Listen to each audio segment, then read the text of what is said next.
Vamos de novo, mais uma tentativa. Sejam bem-vindos. A gente já pediu nossa equipe aqui de marketing para entrar em contato com o Lando para tirar as dúvidas. Peço desculpas a vocês, ele estava com uma conexão ruim, parece que o celular estava travado, mas a gente já está sanando os problemas para ele entrar ao vivo aqui conosco. Obrigado aí pelas dicas, pelas orientações, foi bom a gente ter parado para ele reconectar. E como eu estava contando para vocês, eu vou falar um pouquinho do Clube do Colecionador, que é um projeto que muito nos estima. Na verdade, o Clube do Colecionador da Galeria, que essa série é a série Sombras, que o Lando produziu para esse projeto, é um dos artistas que produziu uma série exclusivamente para esse projeto. É um projeto que ele é um pouco mais amplo, ele busca não só permitir o acesso à arte por jovens colecionadores, como também ele permite aproximação de quem está interessado a esse universo. Então, a galeria promove encontro com os artistas, a galeria promove debates, visita aos ateliês. E o Clube do Colecionador também tem uma rede de parceiros, de benefícios.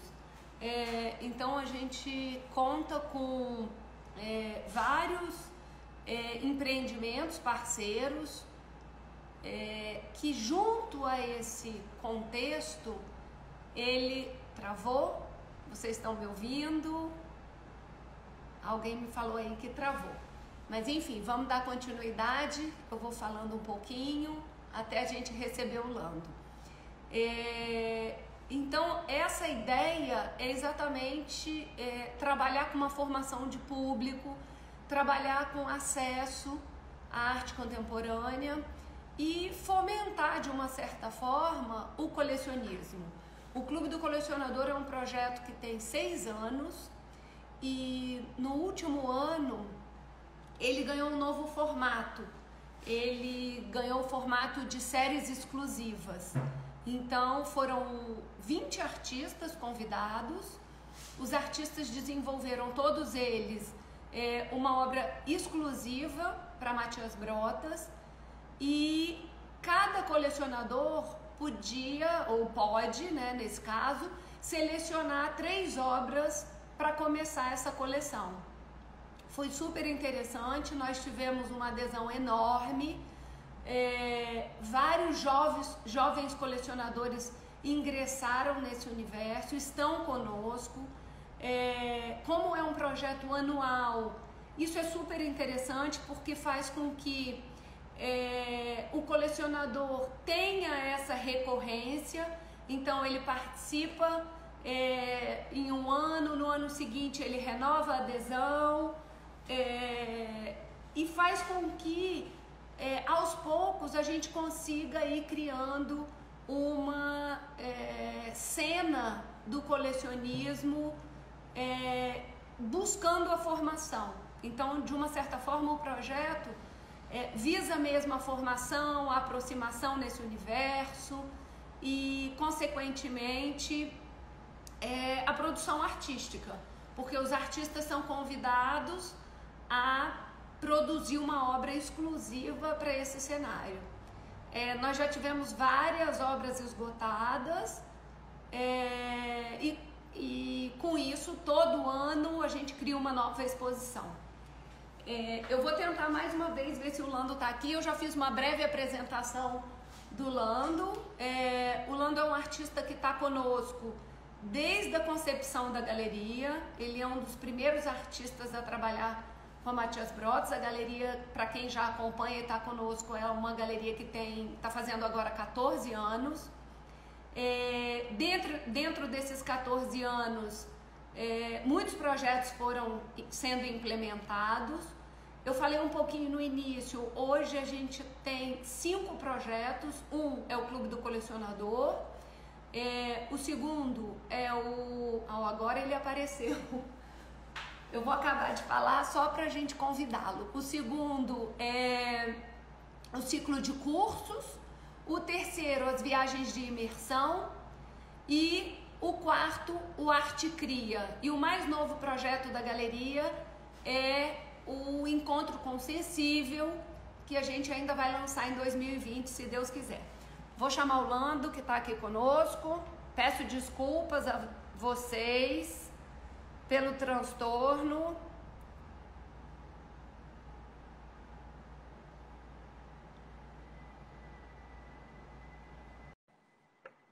Oi, Lando. Bem-vindo. Ainda está conectando. Ei, Olá. Que ei lá. honra. Tanta gente te esperando. Poxa, Você me deixando aqui sozinha. não, deu uma pica aqui. Mas Deu já tá tudo bom. certo? Deu. Que bom. Tranquilo. Seja bem-vindo. Obrigado. Obrigado pela presença de todos. Obrigado pelo convite. Então, eu fiz uma apresentação breve sua, Tá. falei um pouco da sua trajetória. Para a gente, assim, é um prazer enorme ter você aqui conosco. É um artista que está com a gente, né, desde a concepção da galeria, desde os pilares da galeria. Oi. É uma troca enorme, contei um pouquinho de alguns projetos que a galeria desenvolveu. Aham.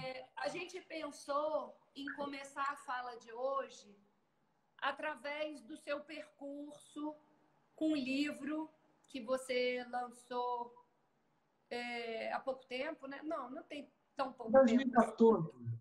2014, já faz um tempo. Mas eu fico pensando que o livro, eu acho que é um mergulho, né, nessa sua pesquisa, nas suas viagens, né? São 20 anos aí desse percurso, tem uma trajetória que passa por Cuba, Nova York, Berlim, Paris, Vitória, enfim, vários centros de captação do seu olhar, que eu acho que isso é o mais importante. E eu queria que você falasse um pouco do livro, falasse um pouco das imagens que nós selecionamos, para a gente ir avançando na sua produção. Depois a gente fala um pouquinho do momento recente, né, Tá do bom. atual. Está todo mundo em casa se cuidando. Acho que é, é o mais importante agora. E graças a Deus que a gente tem essa possibilidade de troca através do online, né? Sim, com Você certeza. sabe que a gente faz as lives para o público, para os colecionadores e para o geral, mas eu fico pensando que eu sou a mais favorecida com isso tudo, porque é possível que a gente não tenha feito tantas reuniões, tantos encontros, tantos debates, quando se podia ainda estar presente, né? Pois, é verdade. Não é? Sim, Obrigado, muito bom ter vocês aqui. obrigado também. Bom, realmente esse livro ele faz uma síntese de 20 anos de viagens que, na verdade, começaram muito cedo, desde jovem. Eu comecei a fotografar, garoto ainda, buscando informação e imagens em centros culturais variados. Primeiro, iniciando em São Paulo, esse interesse em registrar espaços de arte e obras de arte. Então, já lá pelos 14 anos, eu comecei com essa aventura de fotografar e trazer esses registros como um processo de formação, né? Aqui em Vitória ainda era muito precário o sistema de arte, não tinha muitos aparelhos de aonde ver a arte ao vivo, né? Normalmente víamos através de livros, fotografias, ou cinema, ou filme, alguma coisa assim. E eu sempre gostei muito de viajar e já tinha uma câmera, uma pequena câmera Kodak, e minha primeira câmera Kodak, né? E então eu comecei a fazer também paralelamente aos desenhos e à pintura, que eu já começava naquele momento também a fazer, né? A produzir aquilo, já tinha um interesse a partir de irmãos mais velhos que já desenhavam, pintavam, Minha irmã fazia Belas Artes na UF, lá no Centro de Artes, onde eu estudei posteriormente, depois, atualmente, eu dou aula. Então, tudo isso foi me levando para esse caminho da arte, né? Então, assim, você faz arte na medida que você conhece a arte, né? Então, isso foi me despertando muito cedo, assim, por esses contextos. Então, a fotografia nasce praticamente junto com o desenho e a pintura. E, no entanto, eu não me considero um fotógrafo, mas eu me considero um artista que utiliza a fotografia para fazer as suas pesquisas e estabelecer alguns diálogos, né? O livro ele vai exatamente assim, configurar uma síntese desses percursos todos, né? Principalmente a partir de 90, dos anos 90, né? Quando eu começo a utilizar uma câmera digital. Eu comecei com a câmera analógica, eu gostava muito de trabalhar em laboratório, é, ampliando fotografia, revelando, ampliando. Eu gostava muito também daquele espaço, com a Márcia Capovilla, Simone Guimarães, principalmente, que eram as professoras de fotografia naquela época, e com as quais eu comecei a trabalhar no laboratório. E esse convívio também com esse olhar do fotógrafo. Outra coisa interessante também a pensar é que meu primeiro contato com a pintura foi através da fotografia, não exatamente o primeiro, mas o mais recorrente foi através da fotografia, porque eu tinha acesso às grandes obras dos mestres das artes, da pintura, principalmente, através de livros, né? E os livros mostram fotografias de pintura, e não necessariamente as pinturas. Então, ali perde-se a dimensão e perde-se a materialidade, principalmente, e também o contexto no qual essas obras estão inseridas. Mas tem um dado interessante, assim, que um dia desse me ocorreu que foram importantes, né, experiências importantes, assim, muito importantes. Eu era bem garoto, tipo 5, 6 anos, foi quando eu fui pela primeira vez no ateliê de pintura, desses ateliês de pintura que tinha no centro de Vitória, que era a professora de pintura da minha irmã Vera, que chamava Dona Menininha. Era no centro da cidade, eu morava no centro da cidade, ali na Cidade Alta, e essa senhora tinha um ateliê. E às vezes eu ia lá com minha irmã para ter aula de pintura e eu ficava muito interessado naquilo. E já ali eu me conectei com esse universo da pintura. Eram pinturas de cópia, de paisagem, esse tipo de pintura mais é, não profissional, digamos assim, né? mais diletantista. Mas aquilo foi impactante para mim. E eu entendi que aquele universo, para mim, tinha um caminho ali, tinha um lugar para seguir ali. Pelo cheiro da tinta, aquelas materialidades, aquele ambiente. Foi muito marcante isso. Também naquele momento, Mariana Rabelo, que é outra artista também, pioneira na arte aqui no Espírito Santo, ela morava também ela tinha um ateliê, morava ali na Rua Dom Fernando, perto da minha casa também, que eu morava na Rua Uruguai. E eu era um moleque, menino de rua, de brincar na rua, de jogar bola, aquelas coisas. E eu me lembro que, por algum motivo, eu descobri o ateliê dela e ela estava exatamente fazendo um painel de azulejos para a Lanchonete 7, que era uma lanchonete nova na Rua 7, que se tornou um point da galera, e que era a reprodução de uma foto de Vitória Antiga. Era um painel muito grande, e eu ia muito lá, acompanhava ela a fazer os azulejos, a botar para queimar. Então, assim, aquilo também, hoje eu percebo que foi um ponto importante para mim, dar um start assim, em relação à possibilidade de eu fazer arte. Então, tem tanta essa influência dentro da minha casa, né, quanto desse contexto já minimamente existente em Vitória, principalmente no centro de Vitória, com esses dois momentos da minha vida. Isso foi muito, muito marcante. E acho que eu comecei por ali, esse entendimento de que a arte seria um caminho possível, né? Sim, acho que entre outras coisas foi mais o que se apresentou para mim como possibilidade. E eu acho que hoje eu continuo ainda, né? Depois desses anos todos, ainda envolvido com isso, me dedicando a isso, trabalhando, aprendendo, estudando e ensinando também. Eu acho que o livro, no certo sentido, ele faz um registro desse contexto, do universo da arte, e minhas viagens também estavam sempre relacionadas à visita, como eu falei, a museus, galerias, a esses circuitos de arte e as ligações de grandes centros urbanos, ou nem tanto, que faziam esse entrelaçamento, né, entre a vida da cidade e a repercussão disso na arte. Então, acho que o livro mostra muito isso. Então, ele está estruturado por etapas, por fases temáticas, digamos assim, né? Que foi um trabalho feito em conjunto com várias pessoas, né? E com o Miro Soares me ajudou muito na elaboração do livro, das escolhas das imagens, a Beatriz Nebel também foi importante, a Sandra Medeiros fez o design gráfico, e foram várias pessoas contribuindo para afinar o livro e chegar a uma síntese que fosse interessante. É curioso você estar falando da... Deu uma pausa? Tá me Deu. ouvindo bem? Estou. Deu? Voltou? Voltou. É curioso você estar falando da pintura e, assim, da sua base da pintura na infância. E a gente fala muito do seu olhar, da fotografia com esse olhar pictórico, né? O seu olhar de pintor, mesmo diante da fotografia. A gente está mostrando algumas imagens aqui. Queria que você falasse um pouquinho sobre isso. Tá.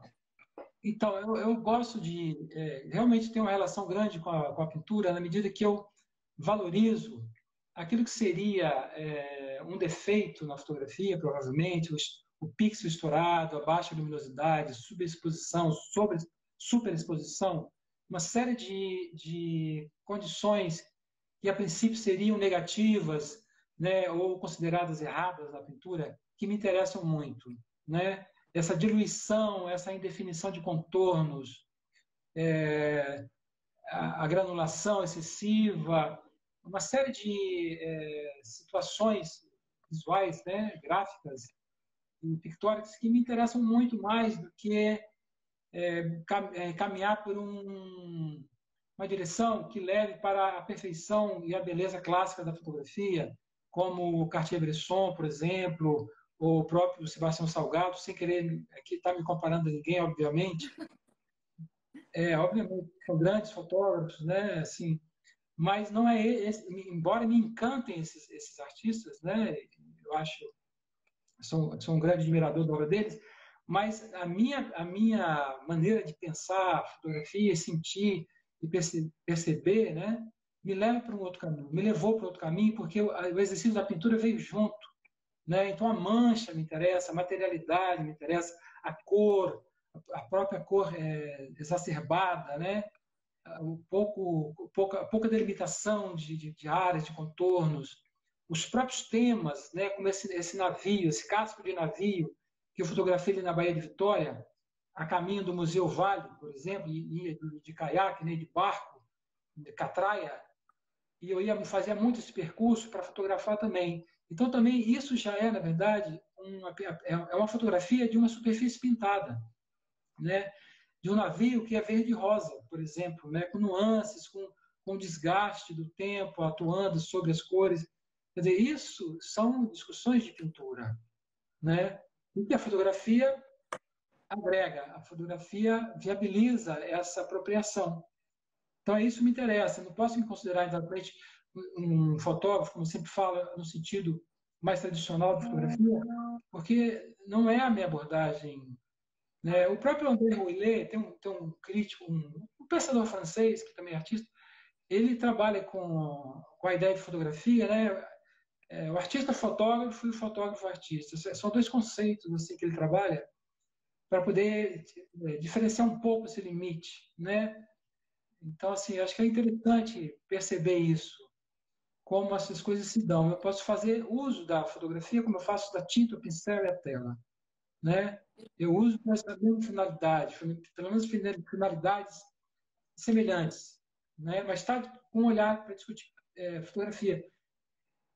Na sequência aqui da live, nós vamos ver trabalhos também que não são nem fotografias nem pinturas, são instalações, sites específicos que eu também estou discutindo pintura, a partir de outras linguagens. Aí, na altura, eu mostro para você, eu falo sobre isso. Essa daqui Né? tá ótima, porque eu tô na janela, né? Ficou muito bom. Muito bom, exatamente. Exatamente. Essa fotografia, por exemplo, é também o que é uma casa, né, uma casa de madeira, um barraco, né, que eu fiz essa imagem no interior do Pará, num lugar chamado Terra Santa, onde eu fui fazer uma filmagem, um documentário, dentro de um programa chamado Revelando os Brasis, né, que fala sobre pequenos lugares e povoações. Também são superfícies de pintura. Aqui eu já exploro mais a luz. É o interior da Bahia, num lugar chamado Milagres, que é um lugar que serviu de cenário para muitos filmes, do Glauber Rocha, é, de... Esse cenário, por exemplo, é uma casa numa fazenda chamada Milagres, e foi filmado o filme do Rui Guerra, Os Fuzis. E eu estava num projeto fazendo, junto com a Beatriz, inclusive, né, fazendo, junto com o Nelson Pereira dos Santos, o cineasta do Cinema Novo, né, fazendo um documentário nessa cidade sobre exatamente essa história da cidade. E eu fui na condição de fazer um making-off, de fazer o registro dessa experiência com o cinema.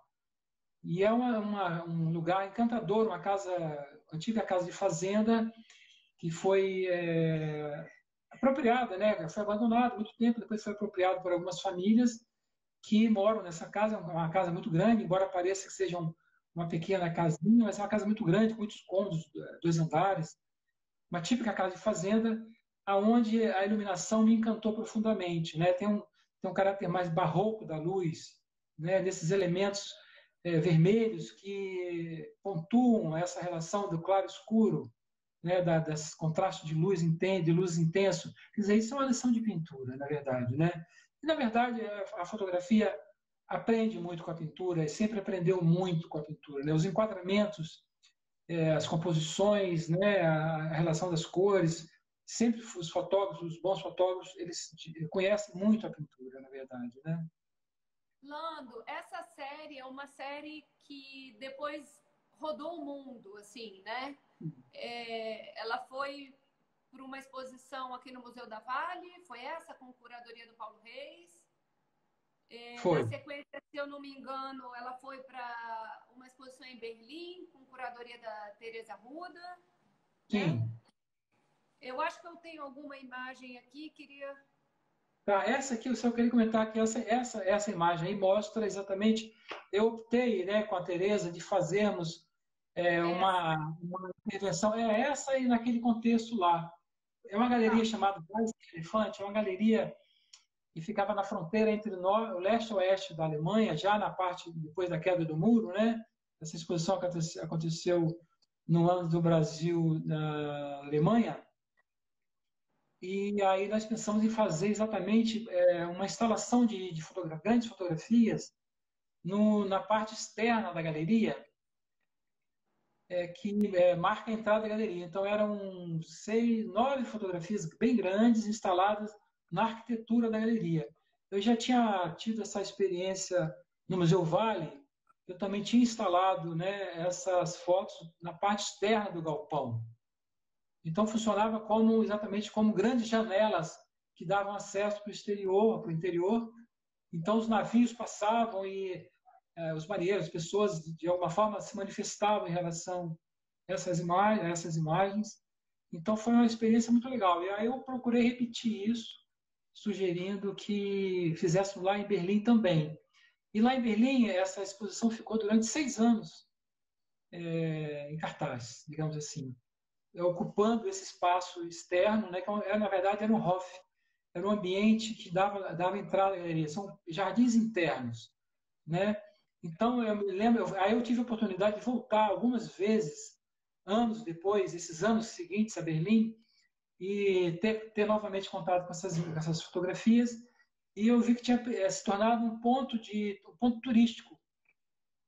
As pessoas que iam para ver as exposições na galeria, tinha mais uma galeria ali, elas paravam em frente às fotografias, se fotografavam, então se tornou meio que uma referência, um marco assim também da cidade de Berlim, em certo momento. E a televisão alemã fez uma matéria comigo falando sobre isso. Foi muito legal. A Deutsche Welle fez uma matéria interessante assim que repercutiu é a televisão da Alemanha para o mundo, né? Então foi muito legal, assim, o meu processo de fotografar a cidade, a minha visão sobre a cidade. Eu falei sobre isso e combinava com chegando nesse espaço onde tinha essa série de fotografias, criando essa ambiência na galeria, em torno da galeria ali. É curioso porque, de uma certa forma, você extrapola o limite aí entre o público e o privado, né? É como se realmente você estivesse abrindo uma janela nessa arquitetura, né? Sim, e foi a primeira vez que eles expuseram nesse espaço, né? Aí depois que meus trabalhos saíram, embora ficaram ainda três, restam três que permanecem até hoje, né? Mas os outros espaços, outros artistas começaram a reivindicar a utilização desse espaço.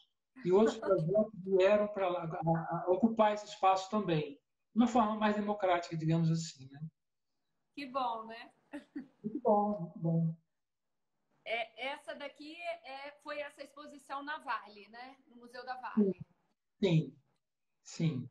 Aí depois essa exposição ainda foi para Paris, para a exposição do ano do Brasil em Paris, né, no Carré no, no, no centro de Paris, no espaço que o Ronaldo Barbosa é, ele transformou um espaço num mercado tradicional, né, dos séculos, início do século, final do século XIX, né, que é o Carreau de Temple, ali no Marais.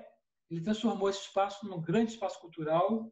Eu tive a oportunidade de estar lá na abertura, né, da exposição, com grandes nomes da arte, como Silvio Meirelles, como Amilcar de Castro, Tunga, uma série de artistas importantes da arte brasileira. Eu tive a oportunidade de participar disso.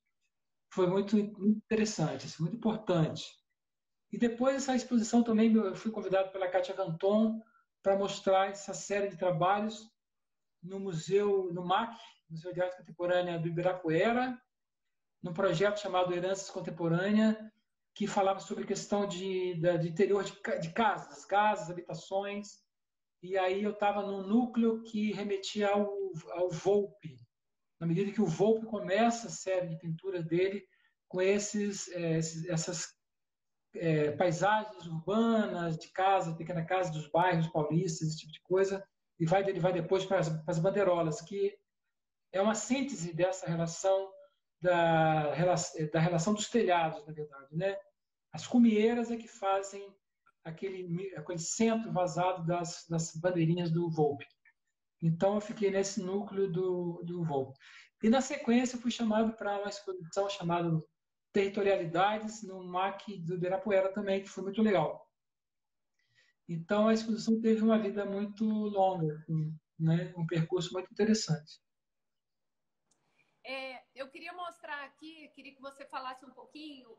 Essa janela, às vezes, na fotografia não ajuda muito, É, mas dessa série, eu acho que a gente tem outras imagens. sim, Que são essas obras que, na verdade, você começa um pouco a história do espectador. Eu acho que ela antecede um pouco a série das sombras, né? Mas é essa é, série que você faz a questão do espectador, do espaço. Me fala um sim. pouquinho desses trabalhos. Então, essa série na verdade, eu comecei essa série com a pintura, né? Eu ia para... Isso nos anos 80. Eu ia para Galeria Homero Macena, para a porta do Teatro Carlos Gomes e ficava desenhando as pessoas nesses contextos, né? De exposições, nos espaços culturais aqui, e eu chamava a galeria de gente, né? Então, para mim, se tornava o elemento protagonismo ia para as pessoas que estavam olhando as obras de arte. E depois eu dei continuidade a isso com as fotografias, observando até mais o público, observando as obras de arte e os contextos, propriamente do que as obras em si, né? É, aquela obra anterior, por exemplo, essa que está aqui no Museu do Louvre, é exatamente o público assim grande todo mundo é encantado ou assim, fascinado pela Mona Lisa, né? Pela fama da Mona Lisa. Todos aqui que estão, que eu tô mostrando aqui com câmera, amontoado, então, eu fui na frente, virei contra eles e fotografei o público fotografando a Mona Lisa. Atrás tem um quadro maravilhoso do Paulo Veronese, que é Bodas em Caná. É um quadro genial, assim, e que a maioria das pessoas nem olham. Então, para ver esses equívocos, assim, né? Essas contradições que tem dentro da relação com a própria arte, com a fama de um quadro, que de repente atrai todos os olhares e apaga de repente, tudo que está em volta. Em volta tinha Tiziano, Veronese, o Tintoretto. Essa é uma sala que tem uma coleção riquíssima de arte renascentista, né? E na maioria dos casos, as pessoas passam batida, todo mundo afoito para ver por um minuto a Mona Lisa. Então, isso me chamou muita atenção e me deu uma situação muito interessante para a fotografia. Né? Eu gosto muito disso. Também isso, né? Essa coisa do cansaço e essa coisa que as pessoas fazem maratonas culturais, né? Quando estão nessas cidades, também é o Museu do Louvre, e que de repente se desentendem dentro de um contexto ali que era, de repente, para dar outro sentido para o encontro das pessoas, né? Então começa a ver o cansaço, começa a ver a saturação, né? Que são assim verdadeiras maratonas, né? Na verdade, né? E perde o caráter. Essa foto é uma pintura do Courbet, né? A origem da vida, e que eu peguei um flagrante muito interessante de um menino vendo essa obra, ela é muito impactante, né? E ela fica meio no Museu d'Orsay, mas fica num lugar mais reservado, um pouco mais reservado, está no primeiro salão, digamos assim. E esse menino que ficou muito impactado com essa imagem, ele ficou horas ali, né? E eu registrei isso porque traz também essa discussão, né, que estava muito em voga, né, nesse momento difícil do Brasil, né, complicado, cheio de pudores e proibições, aonde teve aquele grande aquela história do Nu no Man do Rio, né? Virou uma celeuma, uma polêmica absurda, que não é possível nu, não sei o quê. E aí entra esse contexto, né, do menino vendo um menor de idade, vendo um nu explicitamente ali na pintura, e que é um contexto da vida, né? Assim, na verdade, não tem uma exploração de outra ordem nessa imagem, né? Assim, acho que isso é importante, sim. É uma discussão muito atual, assim. Você está falando isso e eu fico pensando.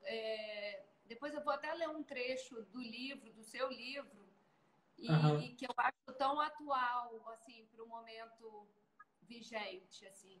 E de uma certa forma, quando a gente faz um passeio aí pelo seu livro, pelas Uhum. fotos, né? Essa série de imagens que você traz para a gente de, como eu falei, Cuba, Nova York, Berlim, sei lá, Marrocos, Turquia, tantos outros lugares que são retratados no livro. É, Eu acho curioso porque você está sempre voltado para o humano, assim.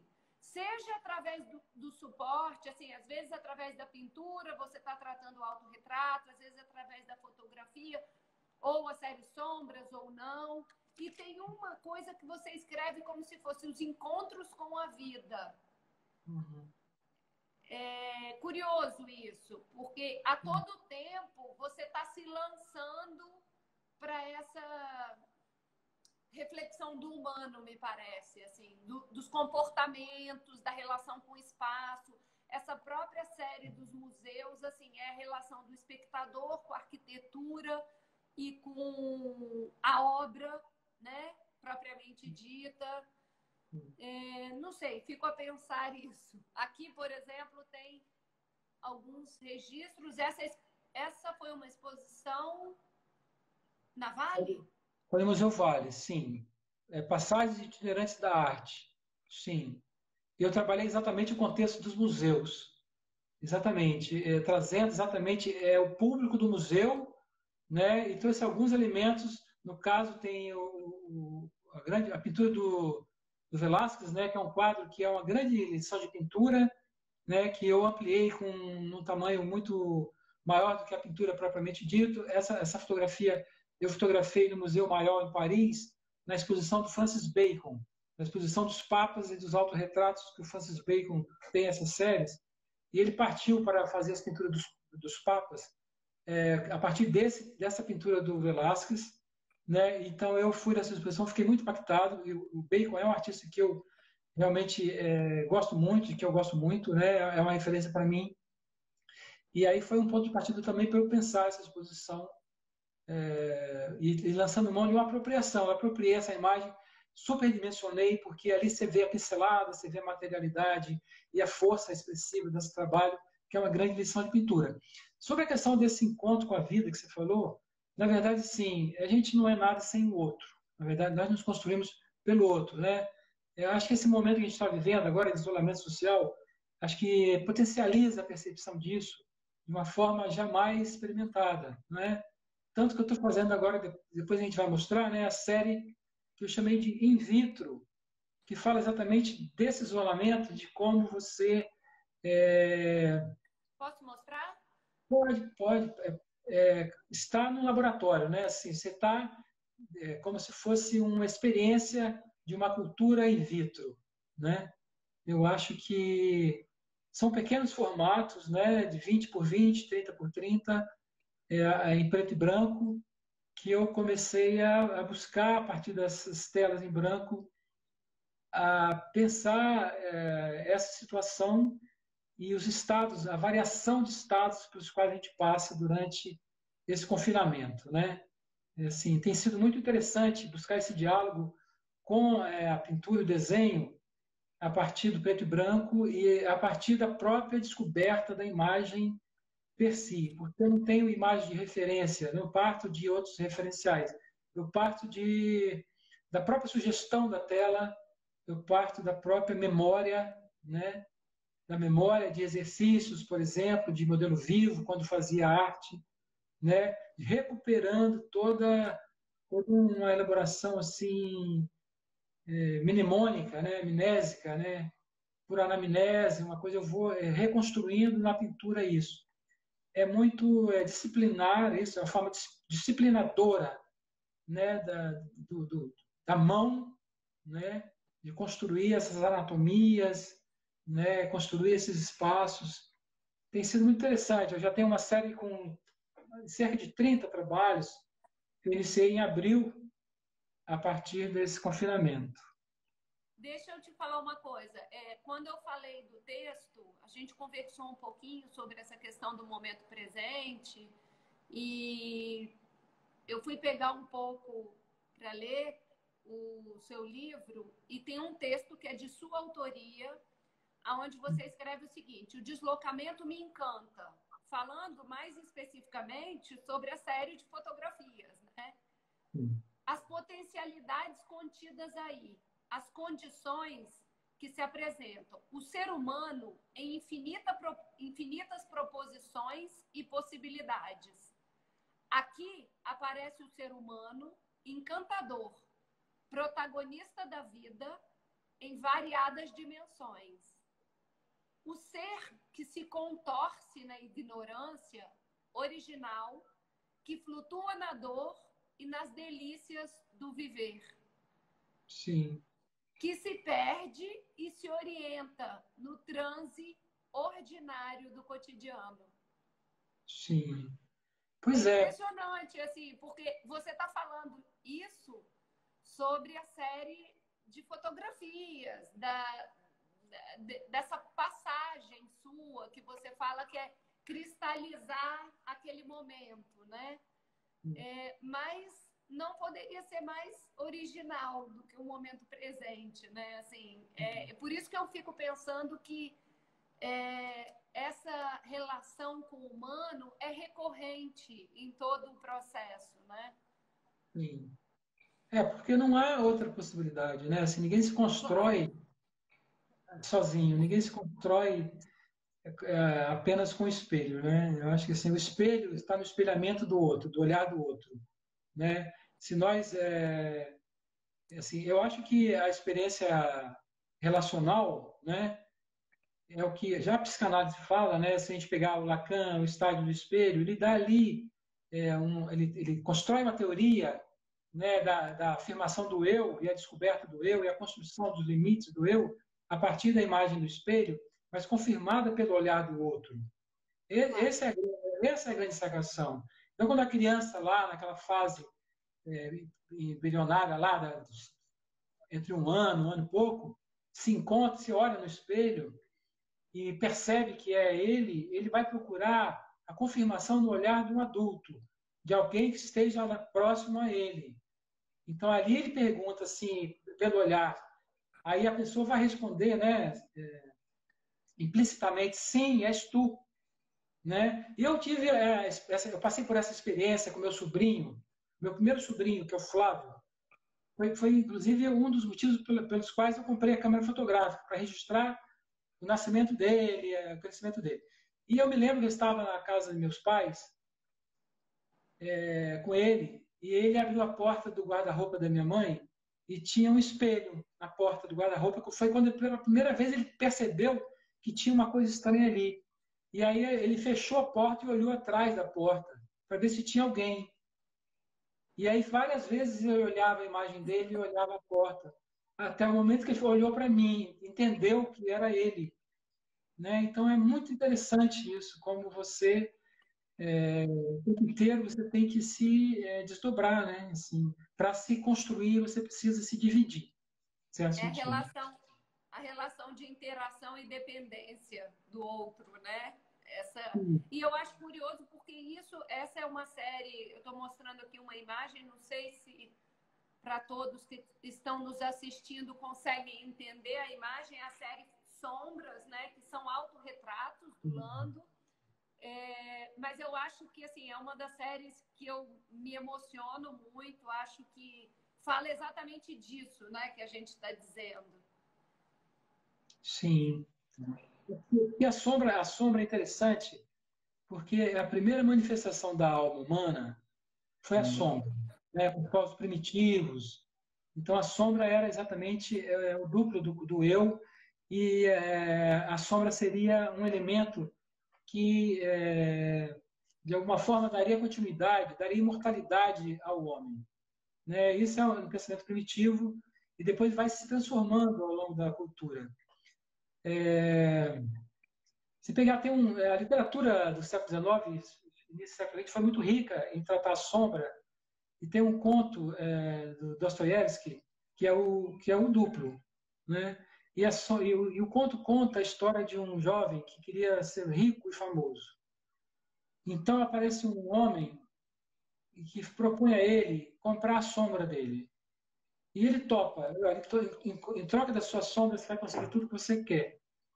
Ah, tá bem, ótimo. Então ele pega esse homem, pega a sombra do rapaz, enrola, põe na bolsa e vai embora. E tudo acontece para o rapaz. Tudo que ele queria ser rico, famoso, casa com uma mulher muito rica, muito bonita, que ele era apaixonado.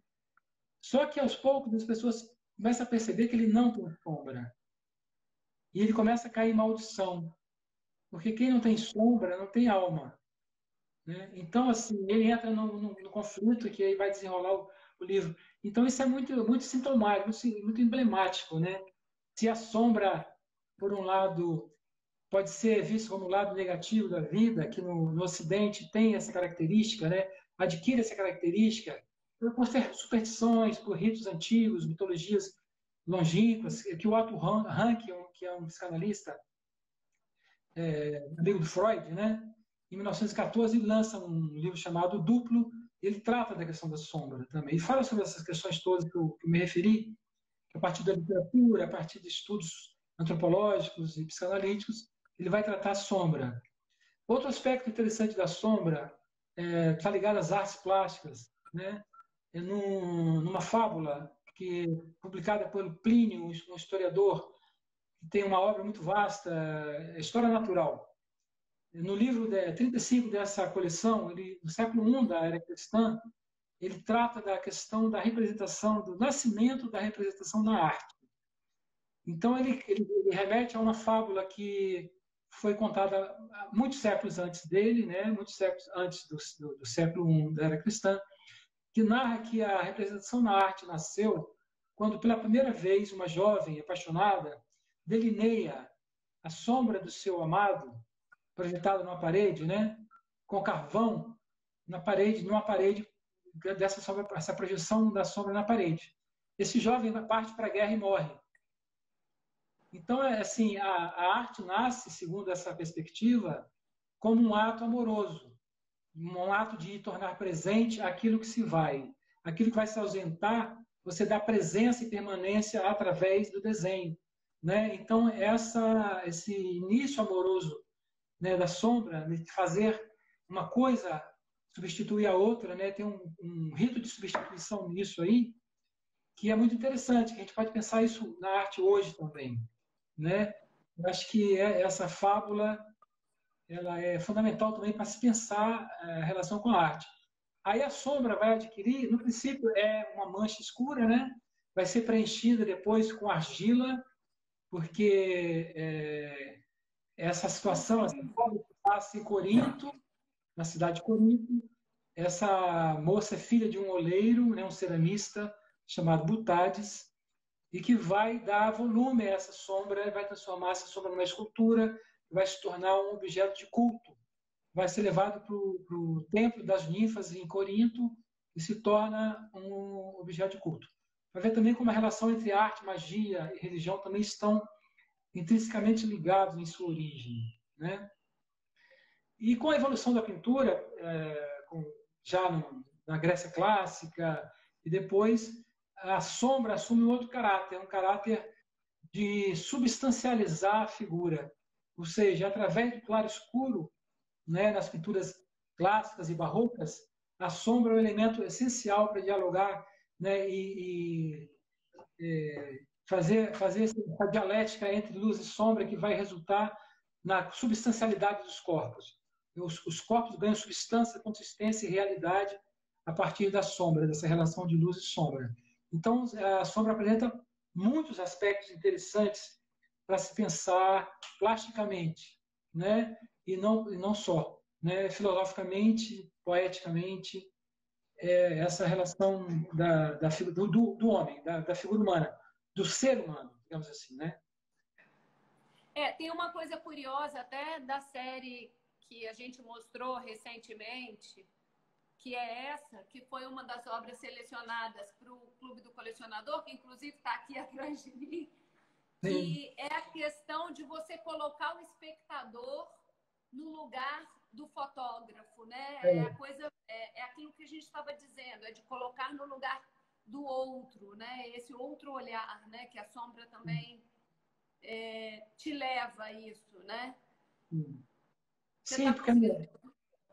sim, porque na verdade, assim, quando eu me coloco diante de uma imagem, na verdade, essa imagem é uma sombra projetada sobre o trabalho de um artista cabo-verdiano. Eu fiz em Lisboa uma exposição que ela também trabalhava a questão da autorrepresentação. E era uma sucessão de projeção de slides da imagem dela em muitas atitudes, expressões. Então, eu fui encaixando a minha sombra nesses espaços e aí onde vai se encaixar o espectador. Na verdade, essa ideia de encaixar o espectador, né, no lugar, vai entrar na obra com o espectador, remete para o quadro As Meninas do Velázquez. Né?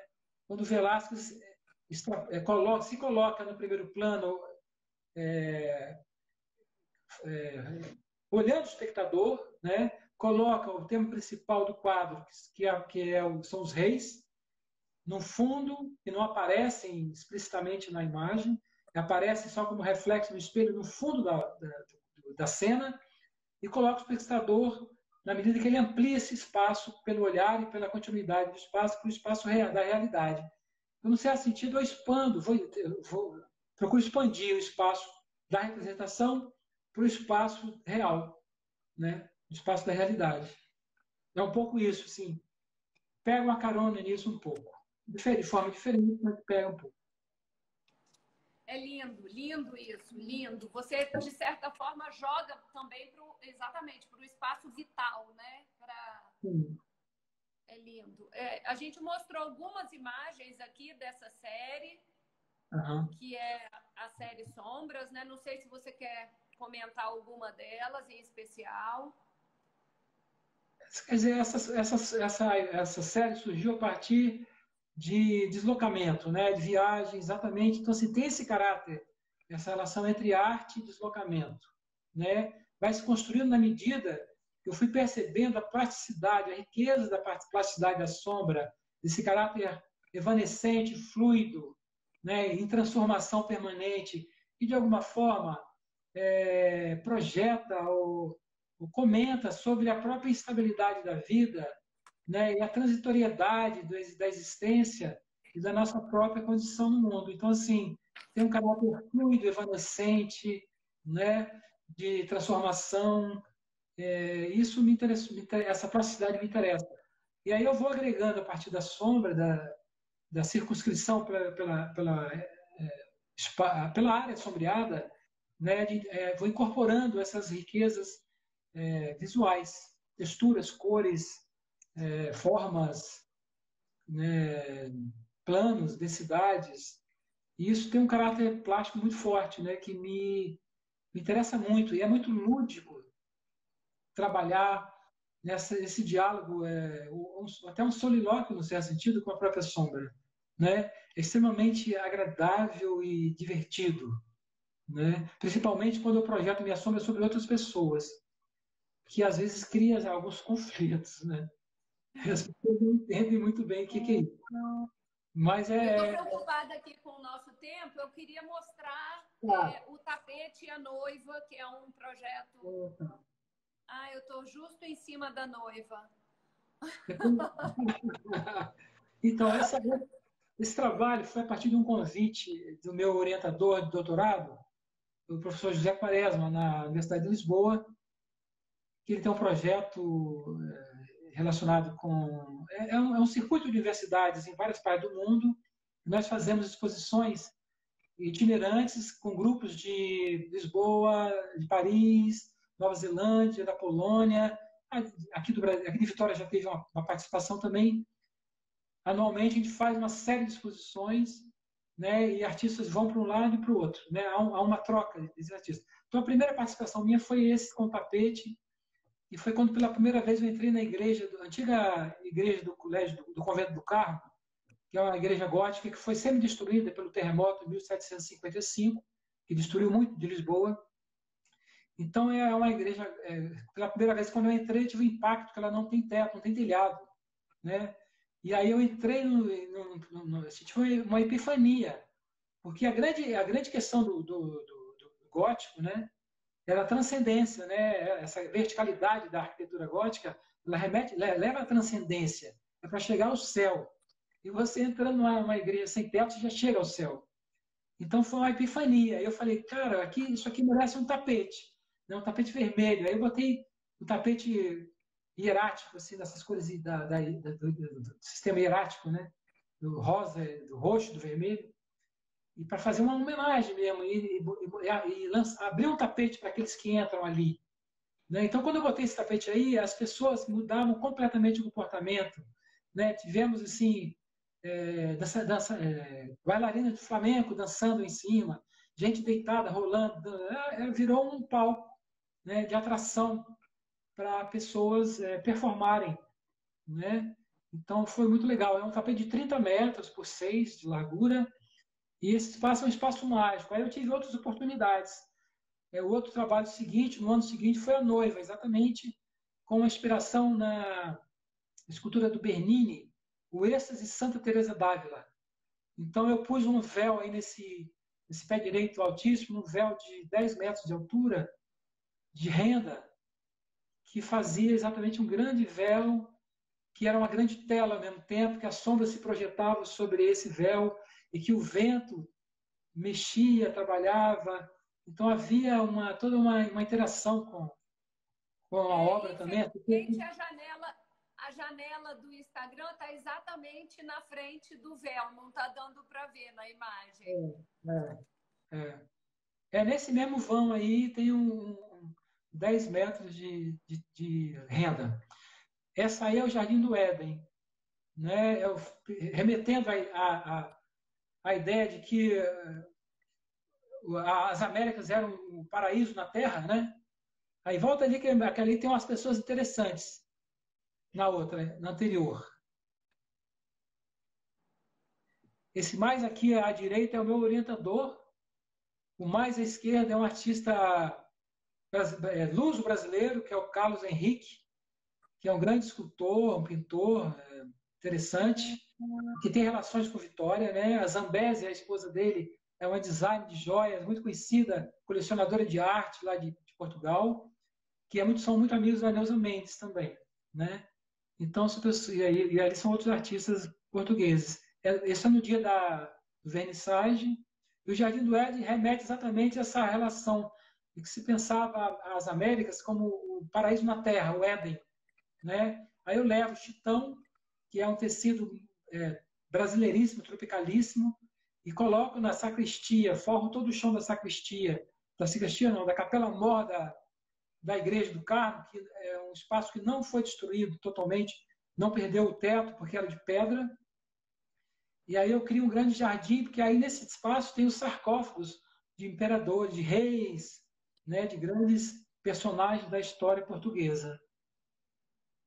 Olha, eu estou preocupada aqui com o nosso tempo. Para Vale. finalizar, eu queria, infelizmente, olha, tá maravilhoso, delícia. A gente poderia ficar aí mais uma hora, mas eu vou só mostrar para finalizar esses trabalhos que a gente falou um pouquinho já e queria que você fizesse uma fala final. Para Tá, a gente tem aí, eu acho que no máximo 4 minutinhos. tá bem. Então, essa série eu comecei a fazer em abril, a partir do isolamento social, né? Por acaso eu tinha uma série de pequenas telas aqui e comecei a buscar, assim, essa ocupação do meu tempo entre leitura, os afazeres domésticos. Eu estou sozinho, né? Estou sozinho, isolado. E então, assim, preparando coisa, lendo, repensando como voltar, como elaborar novas possibilidades de aula, de retorno às aulas. E comecei a trabalhar essa questão do ser confinado, né? Então, dos vários estados de alma, digamos assim, nessa relação. Então, eu criei eu olhei para a tela e vi esse vidro, essa redoma, e comecei a brincar, a viajar nessa possibilidade de contar soluções que, de alguma forma, repercutissem alguns estados, alguns sentimentos, algumas percepções desse momento difícil do país, né, por vários motivos. A questão do isolamento, a questão da individualidade, do individualismo exacerbado, a questão da solidão, uma série de questões que hoje afligem o ser humano, né? E que faz com que eles tenham que repensar esse novo momento que nós vamos viver, ou estamos vivendo a partir de agora. Porque as coisas não devem voltar a ser do mesmo jeito que eram. E, por um lado, pode ser muito bom, né?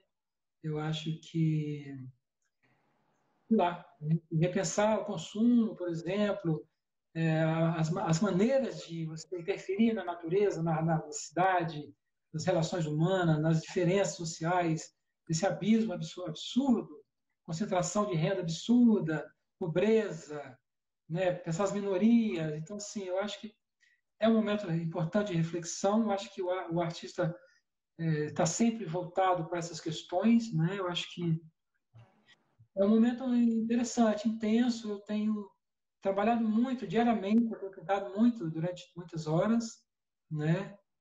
E é isso, assim. Estou fazendo, elaborando, né? Me elaborando nisso, né? Eu acho que vai sair muita coisa ainda, dependendo do tempo que a gente demorar nesse confinamento. Eu ainda tenho mais, sei lá, tenho 30 desse série, tenho 30 telas, mais brancas ainda, tenho umas 30 para trabalhar. Vamos montar uma exposição virtual quando